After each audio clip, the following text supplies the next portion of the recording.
It's still crazy to me that dating apps have not been updated since 2012. Like, I feel like they are so ripe for a revolution. But, we're in the AI era and AI is going to completely change dating. But I think we're all still a little scared. Hi, I'm Yue Xu. And I'm Julie Krafchick. We're active daters turned dating sociologists. Here to dive into everything modern dating and relationships. Welcome to the Dateable Podcast. Hello, friends. Welcome back. We are about to dive into a topic that is probably going to be very polarizing, and that is our best friend AI. Yes, it is. And the question is, can AI save dating apps?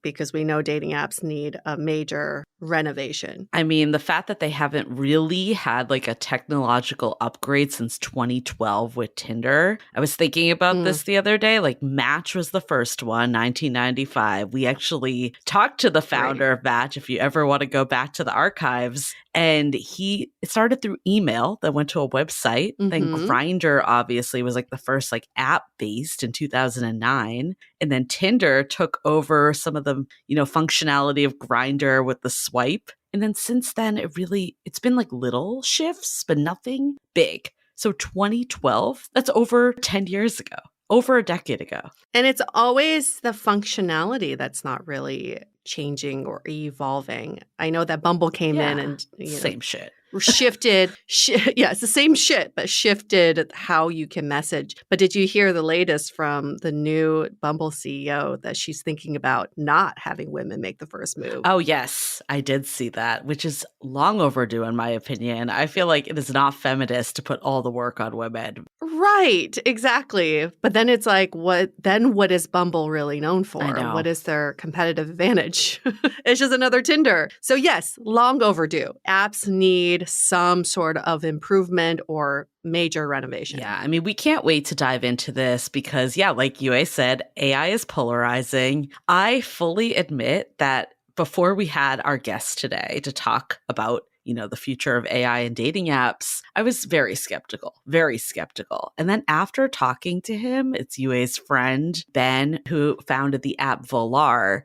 After talking to him, I'm a full believer. So we're going to get into all of it and why the shift and our thoughts, and then also our community's thoughts. But before we do, we want to share a couple of our new partners with you all. Partners, I mean by ad partners, not our, romantic partners. That always sounds so weird, but before we get into our topic and updates and all that, let's hear a message from them. Do you know what I love? You guessed it, wine. There's something about going wine tasting that I just can't get enough of. And I'm so excited about our sponsor, Last Bottle Wines, who brings the experience to you. If you don't already know, they're a Napa-based online wine shop with a twist. They offer just one hand-picked wine per day until it sells out, often in hours. So, new day, new wine, always at incredible prices. We're talking 30 to 70% off retail. And the best part, there's no subscriptions, no fees, and no minimum purchase. Just a daily email with a really great wine. You may have heard us talking about their marathon sale, but the good news is that there's always a sale at Last Bottle Wines. And I can confirm the wine is delicious. I'm particularly enjoying the Luna Vineyards cab they sent me. And what better way for you to enjoy your wine too? We're offering Dateable listeners 10% off your first order with code DATEABLE. Sign up at lastbottlewines.com and use the code DATEABLE and find out why Last Bottle is the most fun way to discover and buy amazing wine. We are so thrilled to be partnering with Hinge. Hinge is the dating app designed to be deleted. As you all know, I'm a huge Hinge advocate as I met my partner of almost 3 years on the app. Even before meeting him, Hinge was always my go-to app because I met more relationship-minded people here and had some great dates. Clearly, I haven't been on the app for a little while, but I re-downloaded it to check out some of the new features. One that stood out to me was the voice prompt, my best friend's take on why you should date me, where your friend can hype you up. Not only does this make the profile creation less daunting, but it's not always easy to see your own green flags. So to test it out, I asked Yue some fun prompts to get her take on what I could put if I was dating again. So the first one, how long have we known each other? What was your first impression of me and how has that changed? Julie and I have known each other for almost 10 years. My first impression of Julie was that she's very social, but I've learned that she has a lot more depth to her beyond the social butterfly that she is. My next prompt, what do you think are my green flags? I would say she's deeply loyal. She believes in love, curious mindset, and she is fearlessly ambitious. And then last but not least, what kind of friend am I? Julie is the kind of friend who will always have your back, no matter what. Damn, that feels nice to hear. So download Hinge and try voice prompts today. Then find someone worth deleting the app for. So AI and dating. So much to unpack. Well, that was actually, AI was such a big topic at South by Yes. this year. As you all know, we went to South by as one of our favorite events of the year. And there was an actual AI track. This is new for this year. And they talked about everything from ethical issues with AI to practical issues with AI. But AI dating was not there No. yet. I don't think I saw anything about AI dating. So we're ahead of the game. We're a year ahead. I think what I'm really learning about AI, this is from like a business standpoint that I think it does apply to dating too, is I was kind of anti it at the beginning because I was like, oh, I don't want this to replace like thought, right? Like I feel like you can Mhm. really start to get generic if you're typing all articles into ChatGPT or, like if what brings like uniqueness even to this podcast and what we do is our perspective. And if all that starts to get like compounded into AI,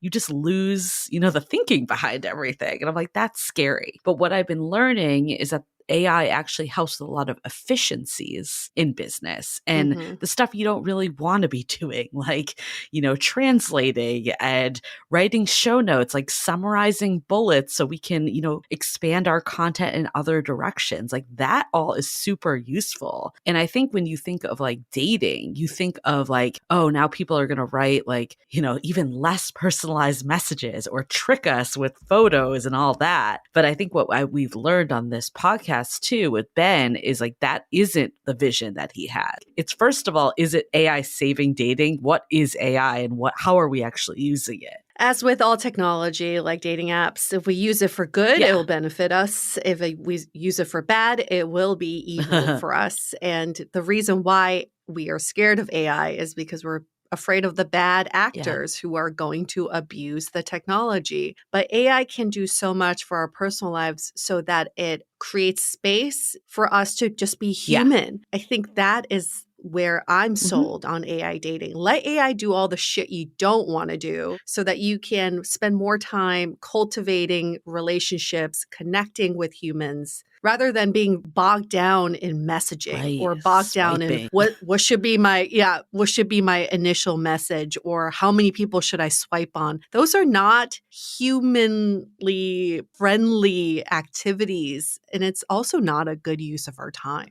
Right. And that's what's killing people and bogging people down in dating today is just like how much work it is and how much effort it is. And you never even get to connect with another human being. Like, how do we bring more dates into the picture? Like, that's what dating is. Like, you don't need a profile to be in a relationship. Like, that's the one thing you don't need to get good at is writing a profile. But we all acknowledge that in dating, in order to get to that relationship, you do need that profile. So, like, how can we remove some of this? Back to like our time at South by Southwest, like I think my takeaway from a lot of these sessions too was there was a lot of reflection on social media and how at first we thought like, oh, this is great. It's connecting us with our family and friends around the world. It's going to help us connect. And then it did the opposite. It made us more disconnected. We spent more time in front of screens. We got obsessed with how many likes we were getting and all the sort. So a big message with AI was like, how do we get ahead of it, that we use it for good and like let humanity catch up and we don't replace connection with AI? And I think that's where it gets scary for people is when the connection gets changed. Well, the fear is what if you're unable to decipher between AI and a human? Yeah. And that's very scary in a dating context. How do I know if I'm talking to AI or talking to a real person? And I think in Ben's app in Volar, he makes it very clear the delineation between the two. And that's something we need to take into consideration for everything we use in AI. We know when we're interacting with AI and we know when we're interacting with a human. There has to be clarity around that. Remember, you sent me an article about like AI with photos. Do you remember this? And you were like, Yes. It was like, what was the promise that we can get you like 10x the matches if we use AI on your photos? photos. Optimize your profile photo. And you were like, that's catfishing or maybe kitten fishing. Like you kind of look like you, but yeah. And I Yes. think that's where AI can be scary in dating. I agree, fully agree with that. And if you do use AI for that to optimize your photos, there should be a watermark that says generated by AI. Just like, let's just be honest about it. Right. Or like use it as a convo starter. Like, this is my AI photo. This is my real self. Like, what do you think? Yeah. Instead of like decepting people into like, this is what I look like. Yes. We don't want to be deceived yet. Okay. On the receiving end, you don't want to be deceived, but on the other end, you also want to present the best version of yourself, and you think that AI can get you there. Yeah. It's like, they're conflicting. I was really curious what our audience thought, because like I think everyone can agree dating apps are flawed today, but were people ready for AI? So the results, we did a little poll. We did one in Instagram and in Facebook. What is your guess actually before? Maybe you saw the results already. You probably did. I didn't see the results. I feel like people on Facebook probably were like, fuck AI. I don't want to do anything with it. I don't want to touch it. I'm scared of it. And people on Instagram were probably, because people on Instagram skew a little younger and also a little bit more open to new technology, I'm guessing they're like split down the middle. You're mostly right. So Facebook, 7% of people in our audience, this is on our Facebook group, Big Dateable Energy, 7% said, hell yeah, I'm all about AI. It can save dating. 72% said hard no, which is in line with UA's thoughts. And then 19% said they were not sure, but I'm curious. And then on Instagram, 9% said hell yeah. So only 2% more than Facebook. Oh. But 38% said hard no, and 52% said not sure, but I'm curious. So more people were curious and open on Instagram. So generally in line with what you think. And I think why I'm so bullish about this episode, I'm like discrediting myself because I always say like every episode's my favorite. But I did text you after I got the edit back from our wonderful editor, Stefan. Yeah, Stefan. I was like, this episode is like one of the best ones we've done because it's so fascinating. And it totally changed my perspective on AI. And I think this episode can really start to open the convo and get these curious people, like, the wheels moving. Just remember when Netflix came out. Yeah. People said, oh God. Never. Oh, no. Yeah. I would never do that. I would never stream. It's just so weird using internet to watch movies. No, I would never do that. And look at where we are 100%. today. When computers came out, when cell phones came out, same thing. People were like, I don't know. I think that's like only for rich, weird people, or it's only for a subset of the population. And look at us now. There's mass adoption. So AI is going to see mass adoption. And the theory is that in 5 years, we're going to reach AGI, which is artificial general intelligence. AI will be just as intelligent as humans. So there will be, whether you want it or not, mass adoption of AI. So why not start getting curious about it today so that you don't feel behind in 5 years? So this is the part when you say even that, just as smart as humans, that does make me cringe a little. That's scary. But what I kept hearing at South by was the way that we're kind of currently using AI is ChatGPT is just taking from Google and the internet and all that. Yeah. But where the future lies, at least like in this intermediate time too, is that humans can start to train AI. And I've seen a lot of people doing this. Like you can create GPTs from yourself. Like my old manager, he created one for analyzing like problems from someone that's a design expert. So he used his intelligence and brain to fuel this. It just comes back to this, like, are we using it for humanity and for dating? Like, are we using it to, shortcut connection and deceive people? Or are we using it to actually get to the in real life experiences and get rid of all the noise and the challenges that we currently face? I mean, imagine if we're harnessed with all of the knowledge from the world in a matter of milliseconds. I think that is where we need to start expanding. Because right now, yes, you think you have all the answers at the tip of your fingers. You just go on your phone. You still have to search for it. Eventually, it's just going to be part of your knowledge. Yeah. That's crazy to harness all of that. Imagine how much more we can evolve and grow if we just have all the knowledge at our disposal. Yeah. Anyways, we're excited to dig in more in this episode. Quick South by updates, maybe before we get into it. We had such a great time at this point. We're a couple weeks back, but we did want to take the opportunity to share a little about some of the incredible people we met, and what we learned. I feel like we went to some really great sessions. Maybe I'll start there. I think just even related to Dateable. Like, actually, I went to this session. You did not, Yue, but the one with Justin McLeod from Hinge. Mm-hmm. It was really interesting to hear his thoughts because he mentioned he realized that like his app turned into not what he was trying to create in the first place because he was focused on, the metrics of dating apps. The stickiness. Yeah, like how long people can stay on the apps and how often they use them. And he's like, this actually isn't what I'm trying to do. I'm trying to connect people. So that's why they made their huge shift in, I forget what year it was, but there was this whole like rebrand. Do you remember that whole thing? Like how we're in the dating apocalypse and now we're the app designed to be deleted. Designed to be deleted. And he was like, the one metric that I look at is like, are you going on dates? Like that's the metric. Yeah. And he said that they're the only app that actually asks, have you been on a date? And I'm like, that is really important to think about. But his whole thing was about just connection and, you can feel disconnected even when you're around people and like the loneliness epidemic. So I found that very interesting. And then Jay Shetty, both of us went to similar topics, similar realm of discussion around connection. What was his called? It was like, I feel lonely when you're not next to me or something. I feel lonely even with you. Even when you're next to me. Yeah. Yeah. It's basically like how we spend more time on our phones than like with our loved ones. So those were kind of like in the realm of this, but a lot of great talks this year, a lot of really incredible speakers. Every other panel was about loneliness. It was like AI and loneliness and this and loneliness and healthcare industry and loneliness. We are in that loneliness era right now. This is actually very devastating to hear. And we absolutely need to do something about it. I think what really clicked for me, because I feel like I've heard this, right? The loneliness epidemic. And I think it really clicked for me even of like, oh, that doesn't apply. I have a lot of friends, like I have a lot of people in my life. But what they were saying is like, it's not about who you're surrounded with. It's like, do you feel seen and heard? We were talking about this and I'm like, I've definitely been at like the dinner table and I'm like, I don't feel like connected to people right this minute. I don't feel like they understand me. And I was like, maybe I am lonely in some regards. Like I think loneliness is like a weird, maybe it's not the right word that's like fully capturing what it is. I'm not sure what that word is, but that's where I think people maybe think, oh, it doesn't apply. I think of the word empty. Yeah. I think that's what's described the times that I've been around people physically and felt empty inside, felt like I couldn't be my authentic self, felt like they didn't really understand me and that we weren't really connecting.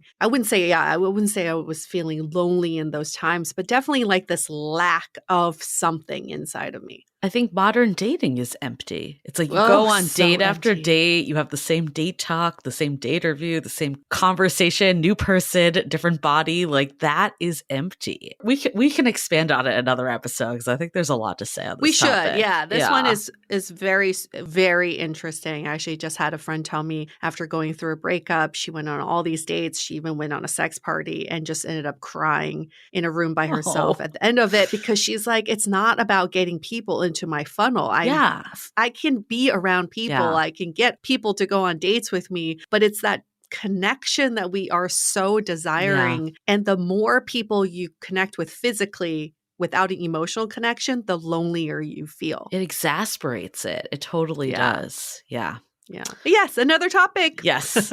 We also met some awesome people. We got to meet Saba Hamedi. Many of you might have actually even come in from this. She wrote an article in 2020 about love in the time of Corona. And her friend Jamie, will give her a shout out. She was an avid Dateable listener. And she said to Saba, like, you have to listen to this podcast. And then Saba started listening. And then she's like, I'm going to interview them for my article. And that article like really helped us. It like really got our message out there to a lot of people. I remember an influx of people joining the Facebook group. This was prime during the pandemic. And it actually helped Saba actually find love herself. She's now engaged. So it was incredible to meet her. We all were like, wait, have we not met before? Because it felt like I we know. knew each other, but we realized we hadn't. We got to meet her awesome friend Kate as well. We had a great time with them. And we're also like, Saba, you got to come on the podcast and share your success story. So She is. She is. So we'll have that in the future.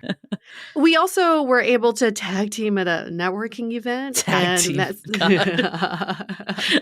It's so much easier networking when you're with someone. I know. think. I just like now have a bad image of tag team from sex parties. I don't know. Anyways, sorry, I'm going to get my mind out of the gutter.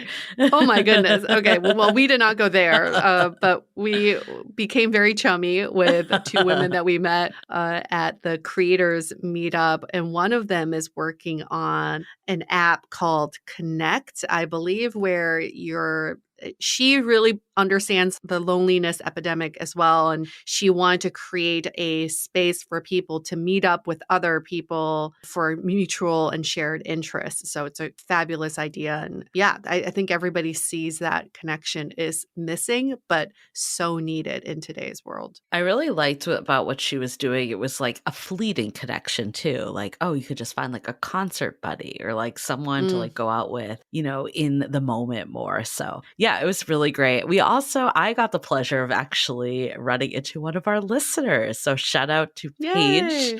So that was really fun to have a listener encounter. So Paige is Dateable listener. And I just happened to run into her like when I was going into the Registrant Lounge at South by. I think she just lives in Austin. I was checking it out. So always fun to meet our listeners. If you see us out in the wild, come up and say hello. Oh, we can't forget about the strangest, I think it was very strange experiences we had. We went to the Unwell House, which is Alex Cooper from Call Her Daddy podcast. She's launching this network and she had a house at South by. And Mario Carbone from the famous Carbone restaurant in New York was there serving his own pasta himself to a group of girls. And we were first in line for this and it was delicious, but still one of the strangest experiences. But I would also say when we have our Dateable house at South by, I wouldn't mind having Mario Carbone serving pasta for us either. Oh my God. I'm all about it.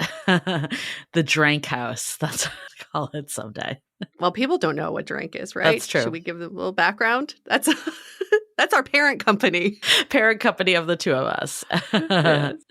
Well, so much has been going on. We're excited to dig into this with Ben about AI. Let us know how your opinions have changed after listening to this. Feel free to comment on Instagram. There's actually even ways to comment on Spotify if you're listening there. Other announcements too. There have been a lot of changes with Apple Podcasts for all of you that listen. So we're kind of doing a PSA that you actually can turn back on auto downloads. They made a change back September, I believe, with the new iOS that has been, as you update, it affects you. So how do you go in and change it? Is it just in settings? Yeah. So if you haven't seen our episodes, new episodes pop up for you, it's probably because auto download is turned off. So go into podcasts, go into our show, and at the top of our show, you should be able to see an arrow, a down arrow, and make sure to click on that. When you click on that, it'll turn on auto download again.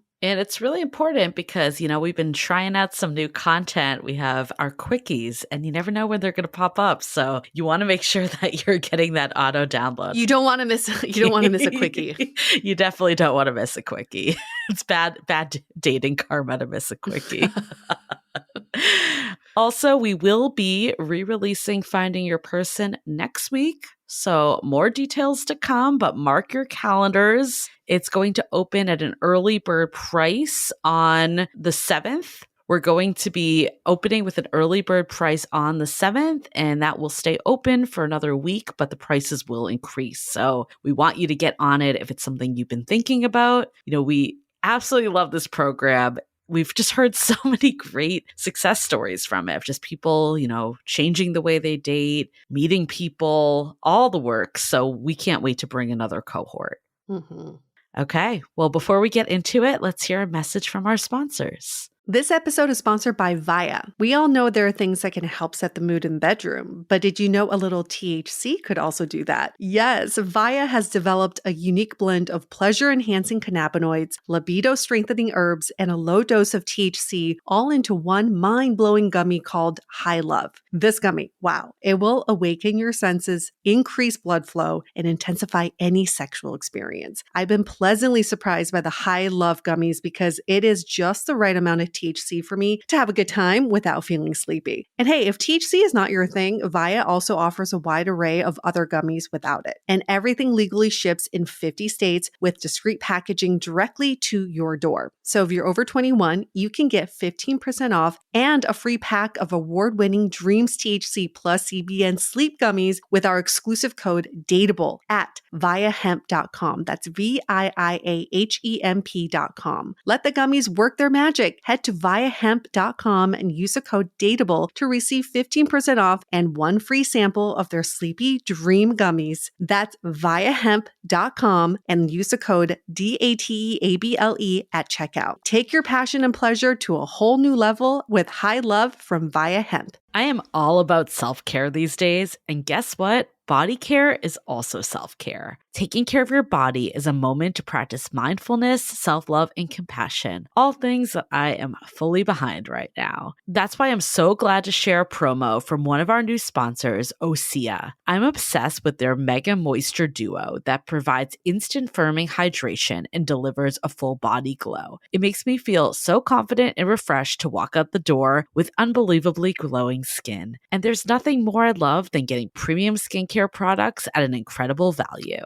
So, show your skin some love with clean, vegan skin and body care from Osea. Get 10% off your first order site-wide and use the code DATEABLE at OseaMalibu.com. You'll get free samples with every order and free shipping on orders over $60. Head to OSEAMalibu.com and use the code DATEABLE for 10% off. Living with ADHD can be a challenge, and dating with ADHD is definitely a challenge, we've heard many of you say. But finding the right care and proper tools needed to succeed can be life-changing. Done is an online ADHD care platform that can get you all the resources you need to help manage your ADHD. Online visits, refills, and a 24/7 care team made for you. In just 1 minute, Done's online assessment can help kickstart your ADHD treatment journey. With experienced clinicians, worry-fill refills, and online visits, you can start getting personalized care as soon as today or tomorrow. So contact an expert team that can help you around the clock and get a personalized treatment plan just for you. Here's how you do it.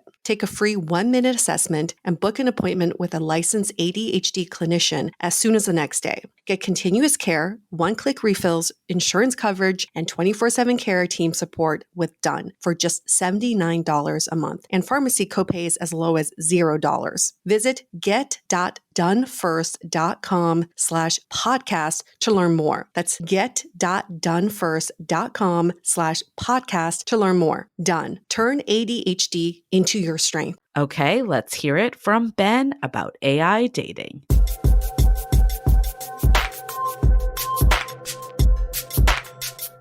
Whenever we put AI and dating in the same sentence, I feel like it's like a very polarizing statement. Either people go, yeah, I fucking love that. Or people go, oh, hard pass. I don't want AI interfering with my dating life at all. But as we've said multiple times on this podcast, dating apps have got to evolve. I mean, they cannot just be the swipe, swipe, swipe forever. So could AI be that next phase of dating apps? And who better to answer that question than someone who founded an AI dating app? Ben, welcome to Dateable. How are you? Thanks for having me. I'm super excited to be here and take your arrows in terms of AI dating.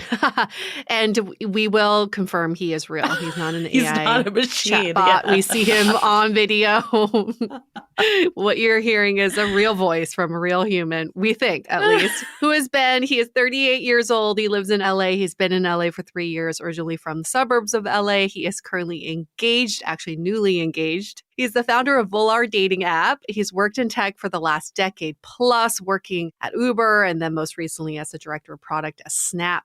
focus on the My AI chatbot. So it only makes sense that you've forayed all of those skills to AI dating. But for Volar, this is something. So I've known Ben for a while. And when he first brought up this idea, I was like, I don't fully grasp it. But then Volar came to life and it's a real product. It's a real app. And the tagline is, we go on blind dates so you don't have to. First dates are simulated for both you and your match, giving you both more info before messaging the real person. Whoa. I mean, when Yue told me about this, I think the first instinct is like, oh, AI, scary. Is this going to come and ruin dating apps? But then the more I looked into it, I'm like, this makes so much sense because this is what people are frustrated by. And I'm curious, like for you, like what got you into the dating space when it came to AI? Yeah, so I guess this goes back a couple years, and I personally was also frustrated with a lot of the dating apps out there. As I think Yue mentioned in the beginning, there hasn't been much innovation since about, I think, 12, 13 years ago. Tinder came out with the swiping mechanic, totally revolutionized dating apps, super cool, right? Very fast, just swipe, swipe, swipe. And that's been more or less the dating app scene since then. Now, the pain point for me using the dating apps was not the swiping part. That was super fast. The pain point was the second part, which is I need to actually reach out to somebody and I have to say some version of, hey, I'm Ben. I'm super attractive. Please respond to me.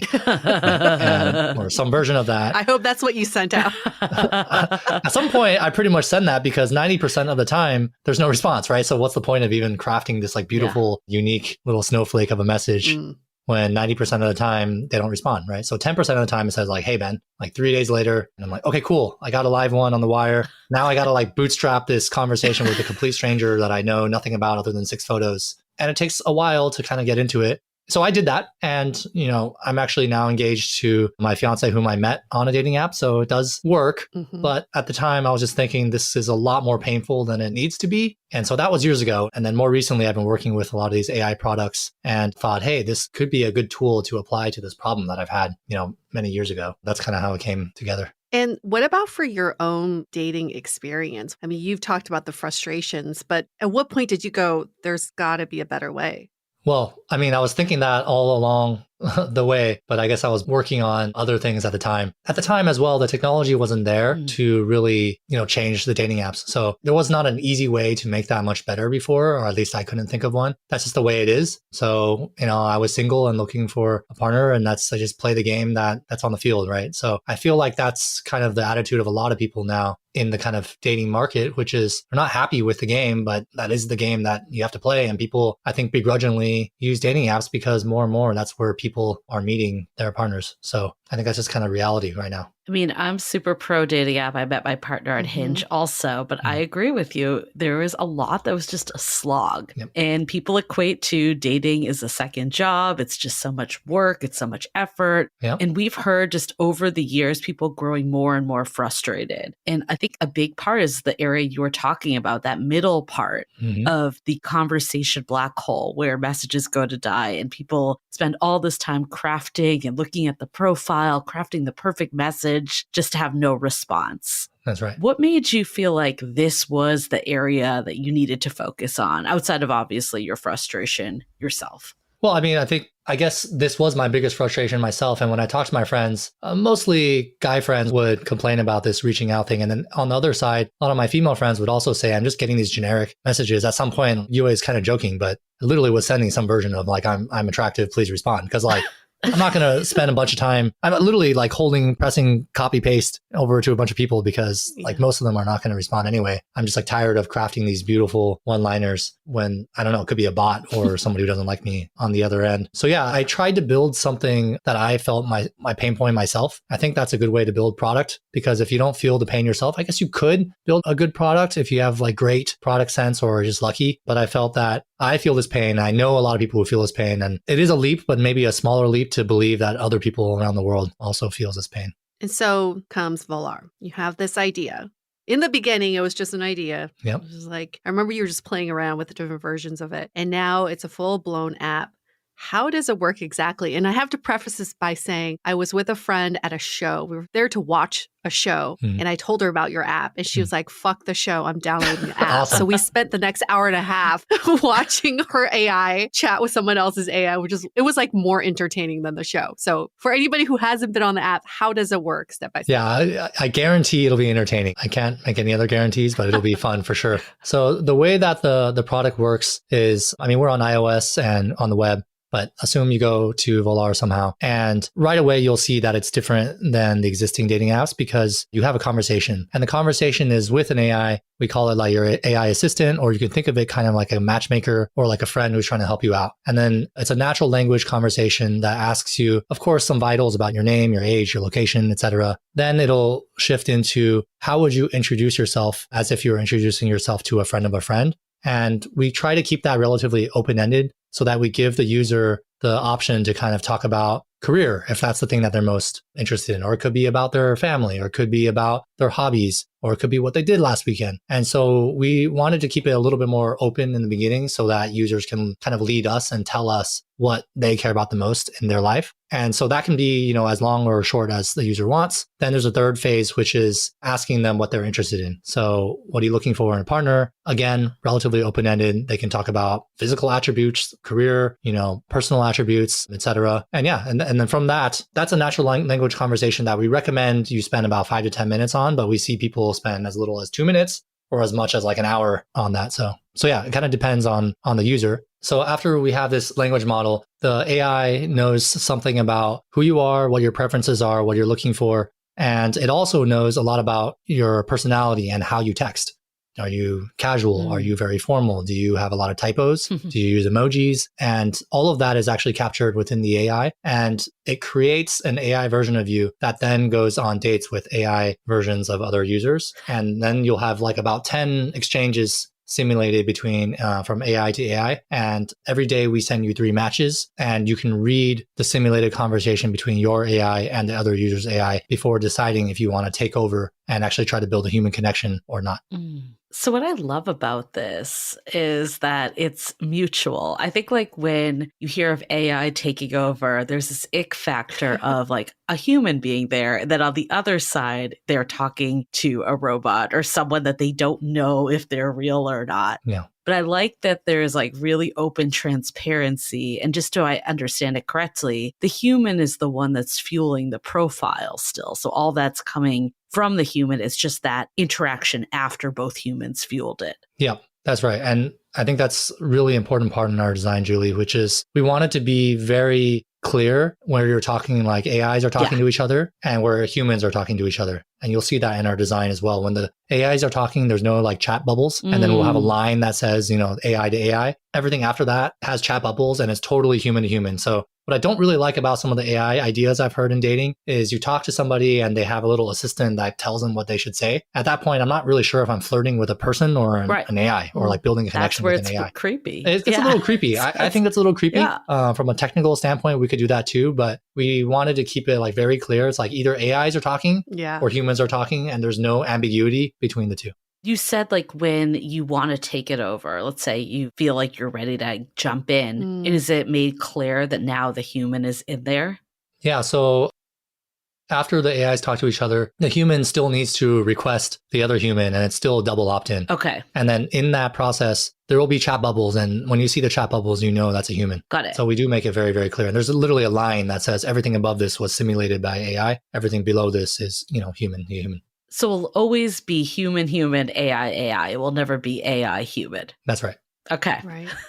The kind of brilliance in this model that I didn't really foresee when you first told me about this was when my friend was playing around with it. She really likes cheese. So her AI was telling the guy's AI how much she loved cheese and all kinds of cheese dishes that she had made, which she's like, I've never made any of these dishes. But what made it fun was that once she matched with the human, she could tell him, well, just so you know, I've never made any of those cheese dishes. Like it kind of unifies them because you can kind of talk about the AI conversation that was had. I don't know if that was made by design. That is, I would say that is a limitation of the current AI technology, is that it has what's known as like hallucinations, where it will just try to like guess stuff. Interesting. And if you recall, when I was at Snap working on my AI, there was tons of terrible press about hallucinations and how negative it was and how stupid it was. And I think it is really terrible for certain things. Like if you're trying to do information retrieval, trying to get facts about medicine or politics or like really hardcore facts, it's actually not a good use of this technology because it's going to guess and then it's going to be wrong and it could mislead people. So that's one of the limitations of the technology. And that's why we thought this could be useful for potentially dating, because when you make a mistake, it's not that terrible. It's not like driverless cars or giving you medical information where somebody might die if it is wrong. In this case, we actually found that for lower stakes things, it's actually, as you mentioned, it's a point of connection to be like, oh my gosh, it's like AI is stupid, made something up. And we actually see that's like a very, very blame common, it on the AI. Yeah. Yeah. And it's true. It's like, it's a very real thing that we're all learning how to work with AI. Yeah. And it's a point in common between people. And we actually find that to be a very common starting point. And, one of the pain points that I had, and like going back to the main point, is starting a conversation with a stranger is so hard. Yeah. But continuing a conversation is much, much, much easier, right? Yeah. So if we're already talking about, like, I didn't make this cheese dish, this AI just made it up. Like, the conversation is much easier just to continue than to like say like, hey, UA, who are you? I don't know anything about you. I remember when I was on dating apps, I'd always blame the app. Like, I'd be like, oh, it's so hard to message on here. Should we move this to text? Like something. Yeah. So I kind of like this, like unifying factor of how do we just like, have this third person that we can talk about the environment a bit too.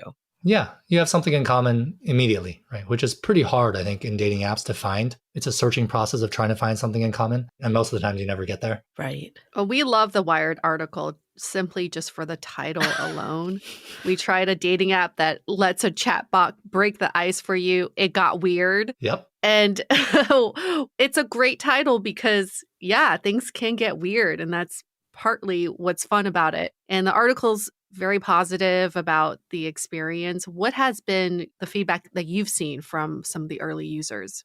Yeah, we've heard from a lot of users already that they've either escalated to text or SMS or have already met in person. So we know that at least to some extent it's already working, so to speak. But if we get more specific about what people like about it, something interesting is that one of our users, for example, mentioned that she was really excited that this kind of filtered out a lot of the more casual, not very serious daters, because it does take a little bit more effort than swiping photos. And she felt like the people on Volar were much more serious than potentially some other apps. And we actually see that the users of Volar skew a little bit older and a little bit more female than kind of the widely used dating apps out there like Tinder and Hinge. So that's something that we've been hearing from users. Can you actually go into the age one? Sure. Because I think that's so fascinating. You were targeting a certain demographic and ended up getting another demographic. Yeah, sort of. I mean, I think we kind of knew ahead of time that it probably wouldn't be as good for more casual daters. And so something like 33% of our users are 25 to 34, and another 27% are 35 to 44. So about 60% of our users are 25 to 44, but we actually have a really like fat long tail of older users as well, even above 44. And we do have, 18 to 24 as well, but that's actually our smallest user group. Have you dug into why? Like, have you talked to any of those users of like what's drawing, a different demographic than you thought? Yeah, I think the thing that we're hearing most frequently is this notion of it being a little bit more serious. It takes a little bit more time and effort to not just do the onboarding, but even just every single match, you have to read a 10 exchange conversation. I mean, it's not very long, but it's longer than swiping through photos. And so for people who want to just have a lot of quick casual hookups, Tinder is better than Volar. It's much faster. But for people who are a little bit more serious in their dating journey, this actually helps them find connections a little bit better. Right. And it depends on like what you're identifying as time consuming. Good point. Because I would imagine like people that, are looking for a partner, I could put myself in the shoes back then. You're okay spending time if it's going to correlate to results. I think the part that really bothers people is the endless swiping and the messages that go nowhere. Right. So it's not the time, it's like the transaction to time. Yeah. That's a very good point. I guess I should clarify, when I said time is like per profile, Tinder is much faster. Yeah. Right? But overall, if you're trying to find a partner on Tinder, that could take a really long time. Yeah. Right. And be very frustrating. Right. And then for those people who are I feel like Volar also probably has casual daters who are just fine at the AI level. Maybe they're Yeah. just seeing the Yeah. AI interaction is enough for them. They don't need to go to human. So yeah, in some ways it does filter out the serious ones because the serious ones would actually take it to the human level. Yeah. I think that most of the people would find Tinder, people who are just trying to hook up, I think Tinder is probably the best because all you care about is the photo. Who cares about connection Right. and common interests, or whether you made this cheese dish or not? I don't think is that important for somebody on Tinder. So with the profile, I'm curious a little more because that sounds like an area where it might be more time intensive, but Mhm. that's really what's training the AI to have conversations. Yeah. What types of things are you asking for in the profile that you don't find on the standard typical dating apps? Well, I would say that it's more about how we structure it than the specific questions that we ask. We don't tell our assistant to ask any specific questions other than basics like your name, age, location, and then the question of how do you introduce yourself and what are you looking for? Those are the questions that are fixed. Okay. Everything else is dynamic based on what the user wants to talk about. And then that's where the power of the AI comes in. Is previously you kind of need to more or less fill out a form, right? All the questions were more or less predefined. I mean, that's the case with like the first dating apps like eHarmony and Match. Then with Tinder and Hinge, maybe you can pick from a drop-down menu of a couple of different questions, but all the questions are kind of predetermined and you kind of pick from those. Whereas in Volar, it's completely dynamic. It could ask you like 7 follow-up questions about cheese dishes, right? That's just like impossible to do in the like previous technology. And that's where it's quite different. So I actually can't even answer your question of what are the specific questions. Like there's only 4 or 5 fixed ones. Everything else is open-ended. So I'm just I'm just trying to like understand fully and put myself in this thought. Like, let's say I'm a user of Volar. Yeah. I fill out the basics. Then I say like, I want to talk about X. Like I basically talk about what I want. Mhm. Is that how it would work? Yeah. So I could say like, I want to talk about, like, what do you talk about? This is why it's so hard.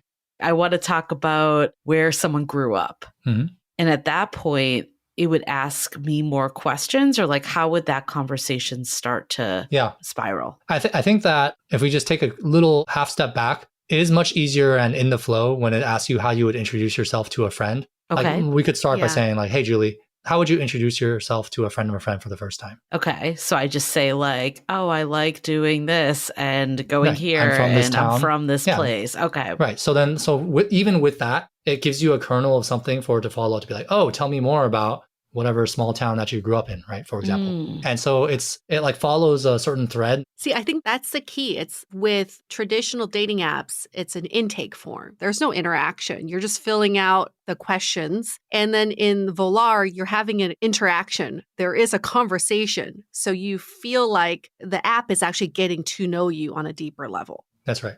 So if I shared about myself and the AI asked me more, how would that go to the conversation with the fellow AI? Yeah, it doesn't necessarily map one-to-one. So it's Okay. not going to just say every single thing that you've said in your onboarding to the other person. It uses elements of your onboarding, including like facts that you gave it. Like I grew up in a small town outside of LA. It could use that, but it could also use things like your personality and your sense of humor and how you text to simulate the conversation with the other person. It will try its best to use kernels of things that you had said. So if you had told it you grew up in Ventura outside of Los Angeles, that might come up. It's not going to say you grew up in Georgia if you told it that you grew up in Ventura, but it may or may not use the fact that you grew up in Ventura. Like it depends on if it comes up in the simulated conversation with the other person. Got it. So it really just depends what direction like any freeform convo would go. That's right. And every convo is completely unique to you and the other person. So you'll never have the same exact conversation with anybody. Every single one is completely different. This is fascinating. I want to go on. Even though I'm not on the market for dating, I still want to go on. I would highly recommend it for You should. entertainment, if nothing else. It is very entertaining. My friend that did that, the cheese one, this is her party trick now. Nice. She literally whips out the app at dinner parties and entertains people with the stories. Well, we should pay her. Yeah, she's on the fly marketing. Yeah, no, So, she's doing more work for us. have you ever seen like a conversation just like peter out with the AIs? It just like has nothing left to talk about, or does that not happen? No, that definitely doesn't happen. And before I answer that, I would say we're only doing something like 10 exchanges. Okay. So it's not that hard to have 10 exchanges. Mm. And then kind of a funny bug that we had is like it didn't stop at 10 at some point, and it just kind of had an infinitely long conversation with another AI. So we actually had the opposite problem where it started just using up all of our like AI server credits. It cost us a lot of money when we like, and then we had like catch this bug because it was just having like an infinite conversation. So no, it was never going to run out. That's hilarious. Wait, so how do you prevent this from becoming an AI texting black hole? Other than fixing this bug, but like once their conversation stops, if the two humans aren't ready to connect, what happens? Oh, nothing. So it just stops. So we tell it to stop. And then after about 10 exchanges, nothing continues. So if the humans don't take it over, we kind of assume that they don't want to continue the conversation. Oh, I see. So it's not like we continue simulating the like 300th conversation between those two people. You know what's so funny is we've heard of like this happening long before AI. We've heard of humans creating some sort of chatbot technology. Mhm. Do you remember this, Yue? We had like, we heard of this guy that was, and I think I was actually on the receiving end of it at one point. He was like messaging like thousands of women. And I remember it felt like kind of weird. I didn't even know he was a bot at that point, but the convo didn't flow right. I mean, part of it's that there was a human on one side, there was a chatbot on the other side. So it felt like disjointed. And I remember being like, I'm going to exit this because this feels weird. Have you ever had like a situation that feels weird, or because it's so out in the open, it's solved? I would say the way to address this, at least our way to address this, is to just be very clear that it's AI to AI and we don't have any crossover between human and AI. I think a lot of weird things happen when you're not sure or you're crossing human to AI. A lot of weird stuff can happen there. Yeah. So that is kind of at least our approach to trying to avoid that type of weirdness. But no, we have not really seen, I mean, the AI to AI conversations can be pretty weird. Like if you read the Wired article, there's like some sort of cartoon doing nuclear. I don't know why that came up. So it can get like kind of weird, but it won't be like awkward, like, wait, they're having two completely separate conversations and, you know, it doesn't make any sense. I don't think that's going to happen. So I want to go into the part like when it's time for the humans to take over. Sure. So just to clarify too, like, were you swiping on this person in the first place to even say that you like them, or did you never see them until you've had this conversation? Yeah, the way Volar is now, it's a little bit different in that you don't have like a stack of profiles that you're swiping through. Okay. We give you 3 matches per day that our algorithm thinks are the best matches for you. So you have never seen those profiles before. And then every day you get 3, you look at them, and the first thing you see is the simulated conversation between you and the other person. Got it. So at that point, would you see a picture of them at all, or not yet? So it starts by you look at the conversation, but then you can tap on their profile picture or their name and the header. And then you can see their photos and their profile. Got it. So you've at least seen that this person, that they've put in enough effort to have the AI work for them. Is that kind of what you're gauging at this point, and seeing signs of their personality and any info from the conversation? Yeah, I mean, beyond that, we're actually trying to find things to talk about and, you know, chemistry and common interests. So, for example, in Yue's friend's case, if you really like cheese, man, this person could be your soulmate. And maybe that would not have come up in, you know, a different dating app unless you put 6 profile pictures of cheese in it. And some of our users have said that, like somebody that they might not have swiped right on just by looking at photos. And they're like, it's an unlikely connection, but we had such chemistry in our conversation. My friend is like self-described weird sense of humor, found somebody else who also had a similar type of weird sense of humor. And that wouldn't come out just by swiping a bunch of photos. And are you seeing that translate when they actually start talking and when they meet? Like, does that weird sense of humor carry over in the real person? I guess I can't say because we never read any like user to user messages. So I can't really tell. I have not like seen it myself, but I do think that gives you a better chance. Yep. I don't think there's any guarantees in any sort of dating. Right. So, you know, I don't know if they're going to get married and have kids and live happily ever after, but I think they have a higher chance to. I want to dive into this even more, but before we do, let's take a quick break to hear from our partners. This episode is made possible by Armoire. Armoire makes getting dressed easy. With a clothing rental membership from Armoire, build the perfect wardrobe with brands that are high quality, unique, and recommended just for you. All you have to do is take a 5-minute style quiz and select items from your dynamic, personalized closet. The styles show up at your door in as little as 2 days. Then when you're ready for new clothes, just swap them out. Listen, I live in Southern California. There is absolutely no need for puffer coats or any sort of those winter jackets. But when I travel anywhere else in the world in these cold months, I'm often burdened with the task of getting winter clothes. And now with Armoire, I can just rent my winter wardrobe. It's brilliant. Right now, our listeners can give Armoire a try and get up to 50% off their first month. That's up to $125 off. Just visit armoire.style/dateable. That is armoire.style, spelled ARMOIRE.style/DATEABLE to get up to 50% off your first month and never worry about what to wear again. Try Armoire today. This episode is made possible by Badlands Pets. As you all know, Mojo, my precious baby, is the reason why I found love in the first place. He made me feel love again. So I would do anything to ensure his health and longevity. And actress Katherine Heigl and I have that in common. She's helped save over 16,000 dogs through her foundation. And after doing a ton of research, she feels there's one place we can look to improve any dog's health, and that's their food. So fortunately, she found that just by adding a few special superfoods to her dog's food, she saw huge transformations in their health. So she's made a 20-minute video explaining step by step how anyone can do the same thing to see incredible changes in their dog's health. I've definitely re-looked at what I'm feeding Mojo and making sure that, hey, he only has one life to live, and I want to make sure it's the best damn life. So if you want to keep your dog healthy and happy, go to badlandsfood.com/dateable and watch Catherine's video right now.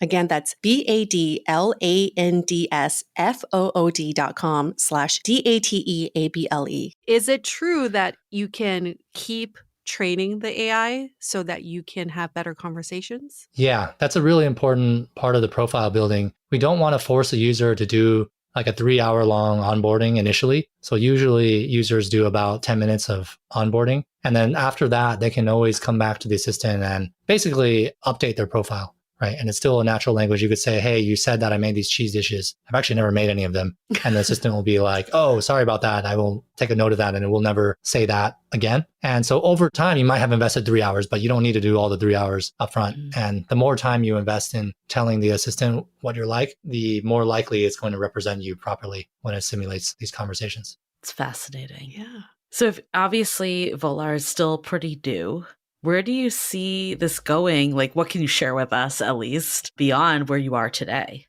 Yeah, I think we're very proud of what we built, but there's a lot of problems that we need to address. So there's a bunch of stuff that we need to fix and make better right away. I think the biggest question or issue that we've heard from users so far is what actually Yue just mentioned, which is users get matched with people outside of their geography. And the reason for that is because we might not have enough users in any single market just yet that match your location, gender preference, and like whatever other factors that you entered as your premises. We might have ran out in, like, let's say Los Angeles, and we think that there might be somebody, I don't know, Phoenix or something that is a very good match, but geographically is not as good. So I think this is a problem of like a smaller product in the beginning is you start to run out of people. So that's kind of our primary issue that we're working on right now. But also kind of fascinating. Like, wow, never really thought about Phoenix. But It's not that far. Yeah. We did a lot of debates and then a lot of users asked us if they can match with people outside of their market because they're willing to fly, or maybe they just want to have like a friendship or something. There's been a lot of interesting debates on whether we even care about geography or even care about photos. Yeah. But so far, we're sticking to a more traditional path of trying to be, finding somebody relatively close to you and actually have photos. That's our current strategy. But I guess there's been a lot of debates on if even those are necessary or not. Maybe when you do like a hologram of the person, so like their AI could go on the plane so they don't have to physically go until it's like a real match. I mean, you joke, but we actually talked about creating like cartoon versions of the users to go on dates with each other and create like a video or something to put on TikTok. But I don't know. I prefer not to go down that path. Yeah. For now. Actually, that was something I wanted to ask you, because I feel like a few years ago when like VR was all the rage, there was this thought of your avatars would just go on dates together in virtual reality. And I feel like that was kind of the end of humanity.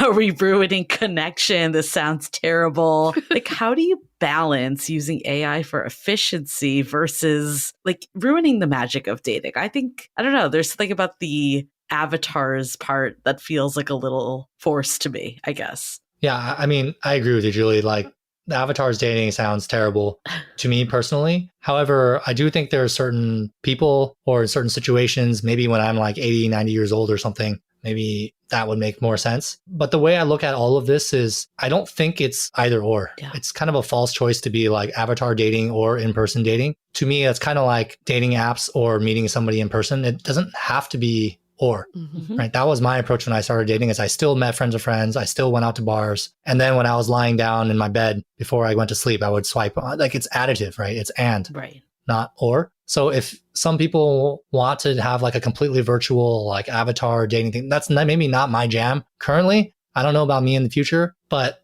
I could see how for some people, maybe that is their jam and they also want to build, relationships in person. That's totally fine to me. So basically my response to that is just overall, I don't think it's or, I think it can be and for people. And then we don't have to force other people, like for me or for you, we don't have to force us to do avatar dating. Right? We can just choose not to, and we can just continue living our lives like we are. And then for some other people who maybe have social anxiety or aren't able to physically go around as easily, Yeah.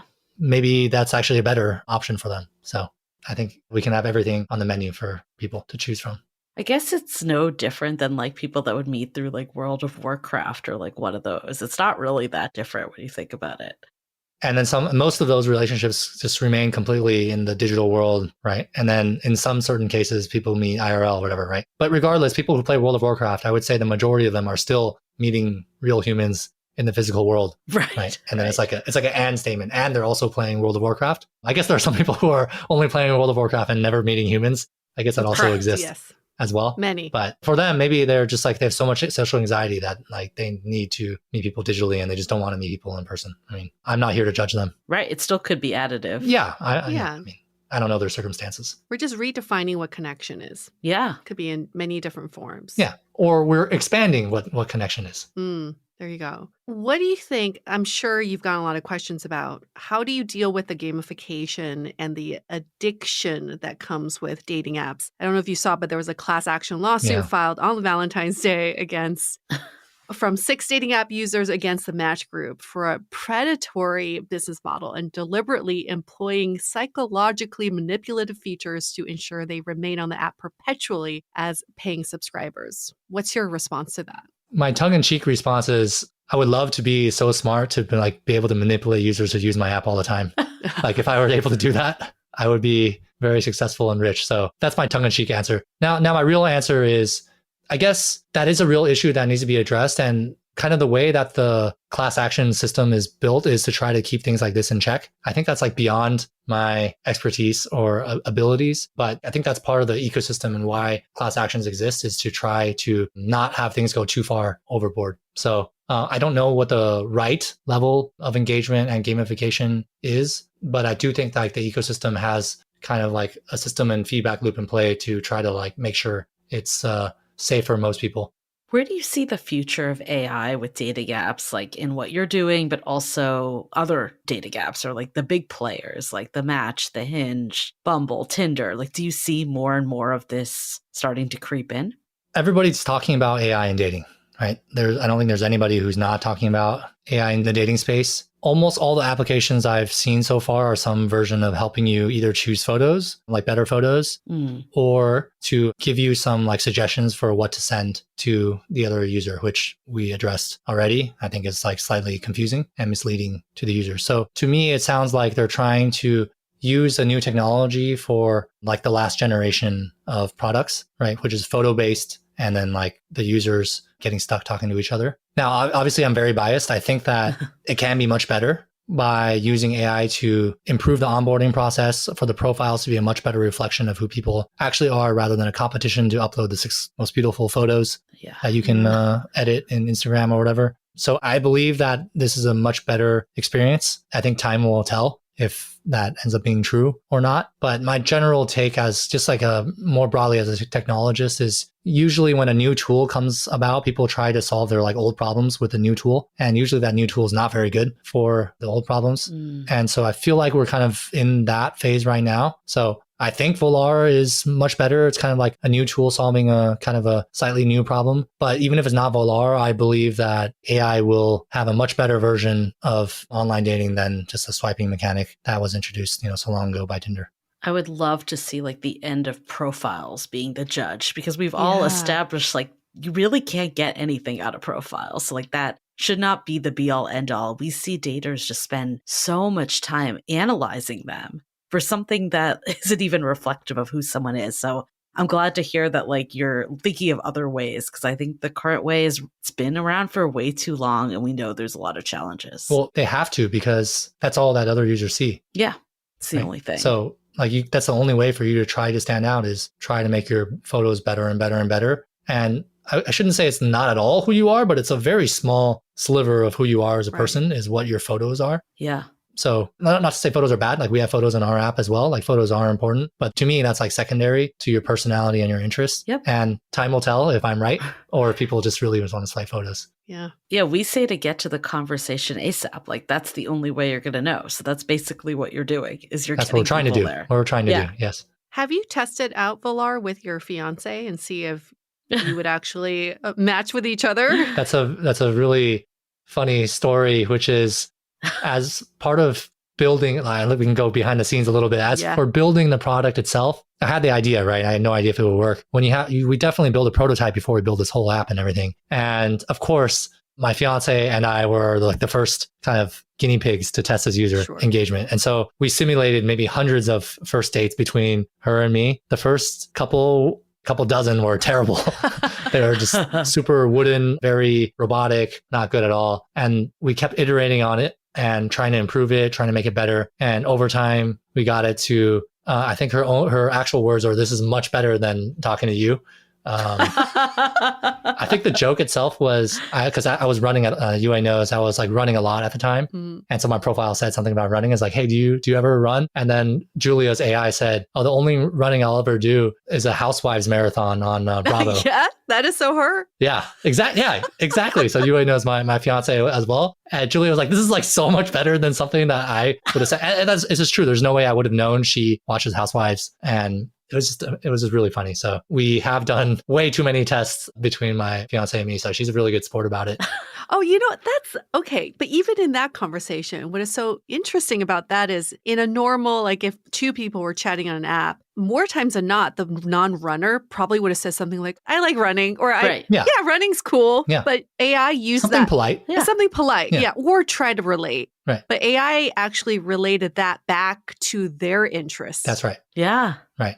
So that's where it's like very powerful. That's the efficiency. I'm not sure that humans, well, I don't know. I'm not very good at this. So maybe there's somebody out there who's much better than I am who can think of something that clever. But there's no way I can judo something that I'm not interested in and talk about the thing that I'm interested in. Like that's pretty advanced. Yeah. In my opinion. So that's so fascinating. I know, how long have you been live when we're recording this end of February at this point? Like how long has this been live?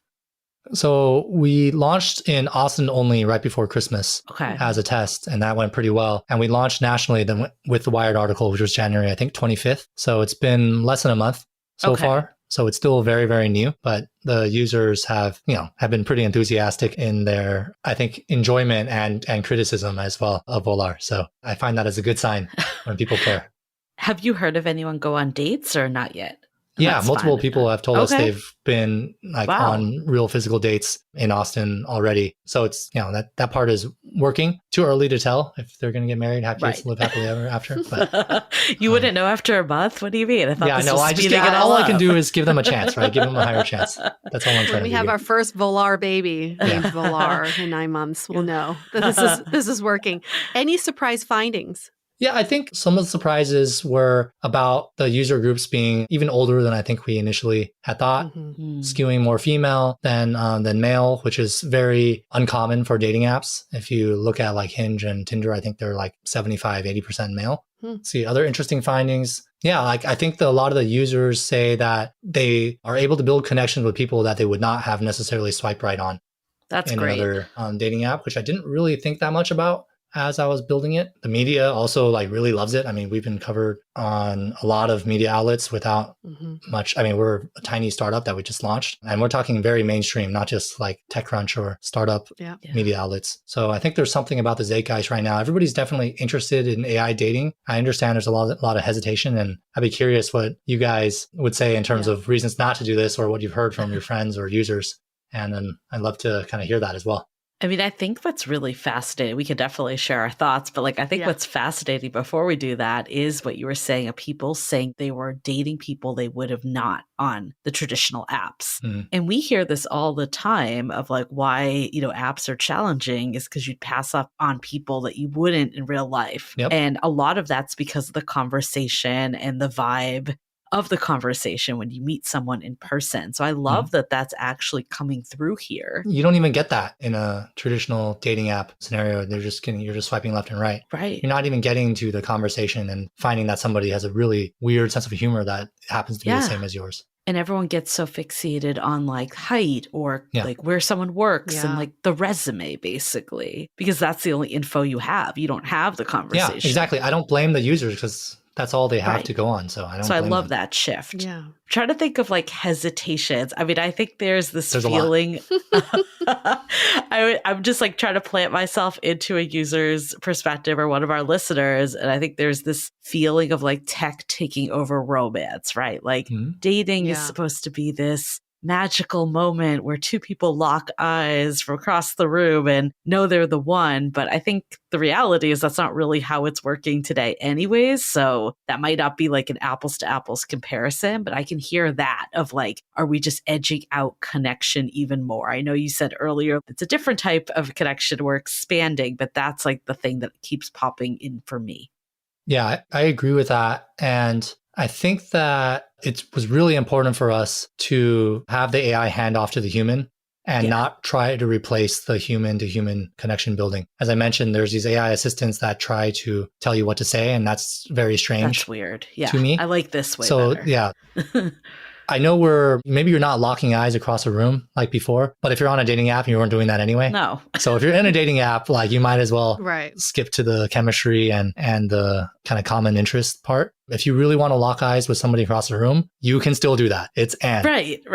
Please. It's not going away. I encourage you to still try to do that. Meet friends of friends, go to church, go to bars, however else you are doing it. Please also do that. And if that works out great, then you don't need Volar, then that's awesome. But please consider doing all those things and also a dating app or Volar.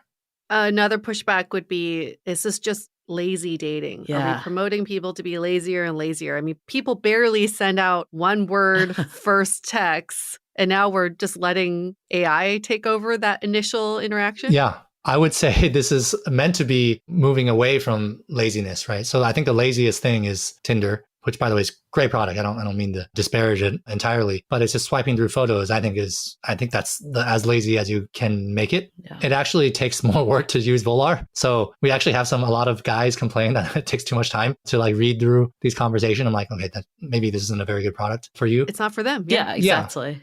So like I asked a couple of our users to send in some of their best like opening messages from a real human. If you guys want to hear some of these. So, okay. So I'm going to read text, which is always a little dicey, but LOL, auto chat lied. I haven't been to Sierras, but there's a cool spot named the Chileo camping ground in the damn behaving mountains that I've been to. I love the outdoors with friends. What do you like? Right. Oh. That's like literally the first message that they have sent. Human so to human. Much better. Hey, how's your weekend? Right. Yeah. So if you guys have been on dating apps, it's usually like, hey, how's your weekend? Right. There's no point of reference. Right. At all. And that already has a point of reference. Yeah. And it's like a common bond, something to laugh at, like something to bond over, all of that. And it's specific to the users, right? So another said, to answer your AI's question, I just saw you two at the Sphere and it was amazing. A long time ago, I saw Genesis and it started with Phil Collins and someone else. 2 drum sets rose from below the stage. Both drummers were playing in sync. It drew me to live music ever since. So it's like, that's like an amazing story. Like, I how can know. you communicate that Yeah. in a dating profile? That's impossible. Well, I know you said you were surprised like that your demographic was slightly older. In a Mhm. way, I'm kind of not because like it's kind of skipping over a lot of the tech that people don't want to be part of, like being there, typing back and forth and like having this small talk. Totally. Afterwards, I thought of this. I was like, it makes a lot of sense because a lot of the older demographic, like millennials and above, they grew up before the internet, right? Mhm. They were used to meeting people in person Yep. and talking to them and then having a lot more context of physically seeing the person, to have a conversation. And then this whole like internet thing came about and they had to learn how to chat and text and stuff, right? Yeah. So for younger people, they're like it's native, right? Talking to a stranger online is, The norm. is very easy for them. Yeah. Versus for somebody who's a little bit older, like even I consider myself in this bucket, starting the conversations is awkward. But once you get it started, of course, they can continue and keep the ball rolling. Yeah. So it actually makes sense that it skews a little bit older. I mean, we have a lot of listeners that are divorced and coming back into the dating market and have never used dating apps before. And Exactly. Mhm. met their person, their first partner, like in the wild, out and about. And it's just totally foreign. So I could see how this could actually be like a tool to help, even though it's funny because it's so tech forward because it's AI, That's but right. it's also like helping eliminate some of that overload of tech that you have to do. Yeah, there is like a little bit of old fashionedness about this. On one hand, when you're talking about like the older users, I definitely am an older user. I grew up with the message of don't talk to strangers online. That's right. They're predators, Yeah, they're child scary. molesters, right? So there is always going to be that challenge for me to talk to any stranger online because Yeah. that's like the back of my mind. I've been conditioned to think that way. Yeah. And the other part, what I think it's like the old fashionedness about Volar is there's like a matchmaking element, like you're handing it off to someone to make kind of that decision for you. Yeah. And it's not so much an algorithm. Like I think that having an assistant is actually so genius. You're not talking to an algorithm. There's someone in your corner trying to find the best match for That's you. right. And we're trying to kinda get back to that. no different than a virtual assistant when you think about it for business Yeah. or whatever. Yeah. And it can actually take your feedback, right? You can tell it, hey, I didn't really like this part about this match you gave me. And be like, oh, okay. Hmm. And then we update your profile. When you're on Tinder or something, I mean, you're not giving it any feedback, right? It's just a giant black hole of machine learning that no one knows, how it works. This has been such a fascinating conversation. Is there anything that we didn't cover that you want to make sure that we hit upon? I think that we covered a lot of ground, which is really great. And I really enjoyed talking about it with you too. But I would just close by emphasizing we're not replacing the human to human connection. Yep. For better or for worse, right? Right. If you wanted that, I'm sorry, we don't do that for you. And then for the people who are a little skeptical of saying like, oh, it takes all the magic out, I promise you're still going to have to build the magic person to person, Mhm. Yeah. whether you use Volar or not. You still have to go on the dates, still have to try to build a connection. That's all still going to happen. So it's not a either or, it's an and. Yeah, I love that. And it's such a good segue to our takeaways. That's how it is with current dating apps. Like you still have the chance for the magic when you meet in person. It's just an efficiency. Right. And it's funny, you were saying like, my friend's AI was talking to another AI. And I was just thinking like, I never thought in 1,000 years that we'd have No. this conversation on this podcast. And here we are. And here we are. But I'm glad we're here. And I feel like I'm a medium adopter to AI. I'm not like I think you are like super excited about AI. I love AI. I think I'm not like so anti it, but I'm kind of medium. I'm skeptical. I have like a little healthy skepticism. And I think what I'm learning in general through just AI, like in business settings and like, of course, in dating now, it's a way to ease up some efficiencies. It's never going to replace your thought processes or the connection. But if there's areas that you're like, this is a slog to do, I'm getting bogged down here, I'm not able to maximize my time, then AI can be a really good path. And I really like here how it's like super transparent. You are talking to AI and then it's giving you the opportunity to review that and have the conversation. And like you said, there's people that are like, this is too much work. And it's like, I'm sorry, if you can't review AI's comments, then maybe you're not ready for a relationship. Like Just saying. Which is fine. Which is fine. Exactly. Yeah. So I love that this is like, priming people to get rid of some of the areas that can be depressing and to get you to, we hear so many people like, I just never get a response or I never get this. It just makes me want to give up and uninstall the app. And that makes me so sad because like someone amazing could be the next person you interact with. That's right. So I'm glad that like you've been able to identify some of those pain points and hopefully in the future there'll be even more and as this expands. So yeah, I think that's just my biggest takeaway. It's not a replacement, it's just an efficiency. No, I appreciate that. And that hopefully we can earn the user's trust over time, right? I think only time will tell. If we're misleading users and you're falling in love with AIs, I think pretty soon people are going to find out and hate it. It could work as a trick for a little while, but I think over time, I think the transparency will pay off when we earn the people's trust and say AI is actually helping you. Yeah. It's not replacing you. I'm saying that currently today, but over time, I think people will live it and either feel it or they won't. And I hope I'm successful, but I think time will tell. Well, you're paving the way. I mean, the big takeaway I have is people have been bitching about dating apps for over a decade now. Yes. Like, it's just swipe culture, vanity swipe, blah, blah, blah. Yep. You are all begging for a change. And this is the change that we've been looking for. If you're resistant to it, it means like maybe you're not ready for that next step of what a dating app could look like. Stick to your swiping apps, but something's got to give. Right. And so if we don't test and try out whatever is a new feature for a dating app out there, how can we improve dating apps for us? So we're really doing ourselves a favor by really adapting AI. The other part I was just thinking of is that there's an existential aspect to AI, which is you're training a learning model to reflect back you. So a lot of this is when you're training this model and you see these conversations, you got to ask yourself, is this how I want to present myself? Yeah. Is this who I am? I think there are a lot of questions to be answered. And the more you train this model, I think the more you get to understand how you are perceived. How crazy is that? Never have we ever had an opportunity to have a dynamic model that reflects you back to you in real time. That is powerful. If you're like, this conversation is super boring, you can look at. Yeah, it could be like, am I just like, is it cheese? Is cheese my whole identity? Personality, yeah. Is that the most interesting thing about me? So that's so fantastic. I think that's a really powerful way to look at AI as well. Yep. Ben, has anybody ever put in the AI conversation into ChatGPT to help grade it or summarize it? Okay. I don't know if users have done that. I'm pretty certain that people have. I would say our team, like when we were writing the algorithms in the beginning, we did ask ChatGPT to help us rate different conversations. That's so crazy. But that starts to get pretty weird because it is like AI is rating AIs talking to other AI. Like So at some meta. point, I get pretty lost. So that's not a really core part of our development process, but I'm sure we've done it, and I'm sure users have done it as well. Wild. My AI will talk to your AI's AI and let you know if your AI thinks my AI's Oh my AI God. is working for our Mind AI. is blown right now. This is like Inception. I don't know how many levels we are deep, but I think one level is where I prefer to be. Yes. That's my comfort level Let's right now. Baby steps. Yes. One step at a Well, time. before we break our brains, Ben, where can people download Volar?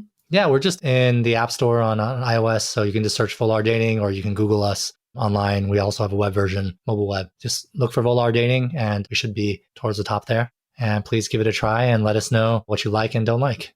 And how do they let you know? How do they give you feedback? So like you can tell the assistant and that assistant actually sends messages to us. But some people can write reviews and, they can email support. There's many different ways. But like you can actually just do it directly in the app and tell the assistant your feedback and we get that on our side too. I'm dying to try it out. Yeah, let's try it. You Julie, and let's I do will it. get matched with each other. That would be fantastic. You guys I should love see our what happens and conversation. see what the conversation I is. would You might be love surprised. to see our AIs talk to one another and see what happens. I know. And then Julie's going to be like, I like our AI conversations better. I no longer want to talk to you. Be careful. Julia, my fiance already said that. So Yeah. that is a risk. Yeah. It's fine. It's fine. We need our space. Nothing can Just kidding. ever take away the real connection, Yue. Don't you worry. No, we worked so hard to build it, but sometimes we need a break and just have AI take over. With that said, all of you all listening to this right now, why don't you go to Apple Podcasts, give us a rating and review, tell us what you thought of this episode, if you tried Volar, what you think of AI dating in general. But before you do that, give us 5 stars, please, because it takes us a lot of time and effort to make this content, and we need a lot of credibility to get guests like Ben on our show, even though he's my friend and he's doing me a favor. This is not AI generated content. We are all This is here. real content. Real An humans. hour of our lives has been here. Yes, we've earned that 5-star rating. Thank you for doing that. And if you have any other thoughts, ideas in terms of AI dating, you can even email those to us. hello@dateablepodcast.com is our email address. All right, we're going to end this conversation with some real human goodbyes. Stay dateable. The Dateable Podcast is part of the Frolic Media Network. Find more podcasts you'll love at frolic.media/podcasts. You can follow us on Instagram @dateablepodcast and visit dateablepodcast.com for access to all the episodes and our premium programs. Also, make sure to subscribe today if you haven't already on Apple Podcasts, Spotify, or your favorite podcast platform, so you are the first to get all the latest episodes. And most importantly, stay dateable.